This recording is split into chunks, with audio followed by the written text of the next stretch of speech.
एक बार दो भिक्षुओं ने प्रव्रज्या ली और जंगल में जाकर साथ रहने लगे। उनमें से एक आलसी था और दूसरा उद्यमी। दोनों अपने अपने ढंग से साधना करने लगे। आलसी साधक लकड़ियां इकट्ठी कर उन्हें जला लेता और गप्पे लड़ाते हुए अपना पहला प्रहर बिता देता था। सावधान भिक्षु अपनी साधना में लगा रहता और आलसी भिक्षु को सलाह देता कि असावधान व्यक्ति का धर्म पालन असंभव है, पर वह सावधान भिक्षु की बातों पर ध्यान नहीं देता था। आलसी साधक दुष्ट भी था। जब सावधान साधक साधना खत्म करके सोने जाता तो आलसी साधक कहता, अरे ओ आलसी, साधना करने वन में आए हो या सोकर समय गंवाने। सावधान साधक को तो वह इस प्रकार कहता था, पर खुद दूसरी ओर जाकर सो जाता था। सावधान साधक थोड़ी देर आराम करके उठ जाता, फिर ध्यान साधना में लग जाता था।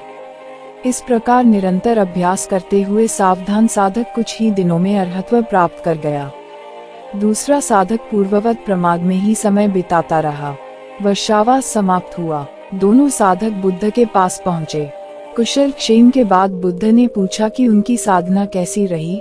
आलसी भिक्षु तुरंत बोला, इस प्रमादी भिक्षु की बात न करें, इसने तो अपना पूरा समय सुख से लेटकर सोते हुए बिता दिया।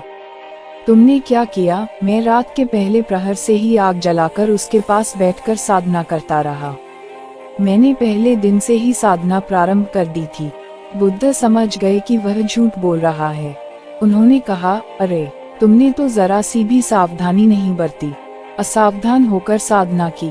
अब उल्टे सावधान उपासक की निंदा कर रहे हो कि उसने अपना समय व्यर्थ बिता दिया। तुम प्रमाद की तुलना अप्रमाद से कर रहे हो। यह सुनकर आलसी को अक्ल आई। उसने भी कठिन साधना शुरू कर दी और अरहत्व प्राप्त किया।